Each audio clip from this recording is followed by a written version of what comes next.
একটা জিনিস চিন্তা করেছেন? আজকে আপনার জীবনে অভাব আছে, অপূর্ণতা আছে, খামতি আছে, কিংবা এমন অনেক ইচ্ছে আছে যা খুব করে চাইলেও আপনি করতে পারেন না। কিন্তু আপনি আপনার বাবা মা, ভাই বোন, পরিবারের সবাইকে নিয়ে একসাথে আছেন, সুখে দুঃখে একে অপরের পাশে আছেন।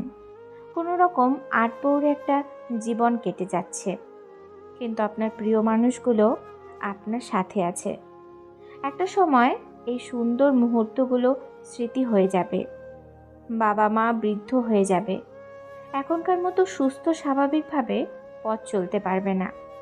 ভাই বোন একে অপরের থেকে দূরে চলে যাবে, অনেকদিন পেরিয়ে যাবে, কারোর সাথে কারো দেখাও হবে না। আবার এদের মাঝে কেউ কেউ হয়তো আমাদেরকে ছেড়ে চিরজীবনের জন্য না ফেরার দেশে চলে যাবে।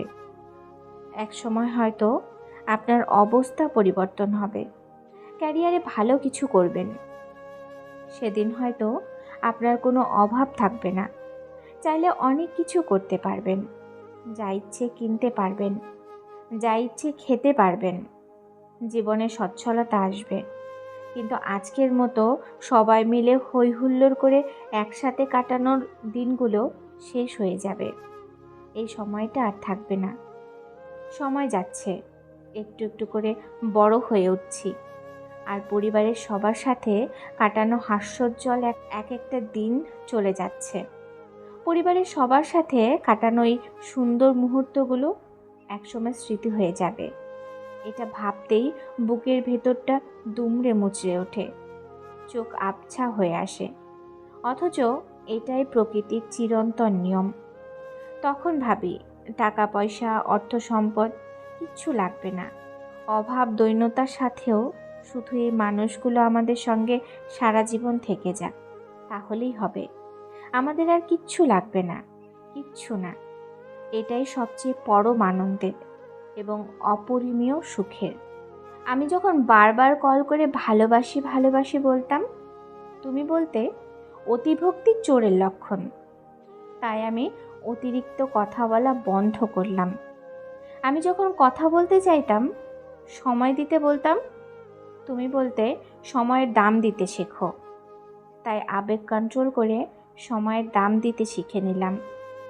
আমি যখন তোমার একটা কল বা মেসেজের জন্য দীর্ঘ অপেক্ষা করতাম, তুমি বলতে বেশি আশা ভালো না।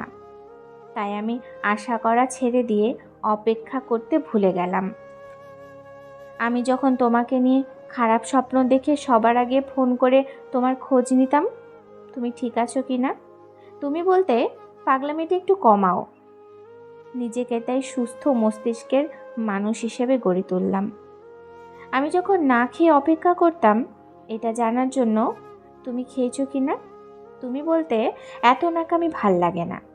তাই ন্যাকামি ছেড়ে নিজের মতামতকে তখন গুরুত্ব দিতে শিখলাম। আমি যখন মন খারাপ করতাম তোমার অবহেলায়, তুমি বলতে এত দুর্বল কেন তুমি। তাই মন খারাপ ছেড়ে নিজেকে শক্ত করে নিলাম। কিছুদিন পর তুমি যখন চলে যেতে চাইলে, আমি বললাম যেতে পারো, আটকাবো না। তখন তুমি বুঝতে পারলে আমি বাস্তবতা শিখে গেছি। হ্যাঁ, তুমি আমায় অনেক কিছু শিখিয়েছ, এর জন্য ধন্যবাদ। তবে তুমি হয়তো জানতে না, এই ন্যাকামিগুলোই একটা সুন্দর ভালোবাসার ইতিহাস গড়ে তোলে। তুমি জানতে না, এই পাগল মানুষগুলো মন থেকে ভালোবাসতে জানে। তুমি হয়তো জানতে না, এই ছোট্ট ছোট্ট আবেগগুলো থেকেই ভালোবাসা তৈরি হয়। তুমি হয়তো জানতে না, আমি ভালোবাসি বলেই আমার অতি গুরুত্বপূর্ণ সময়টুকু তোমায় দিতাম।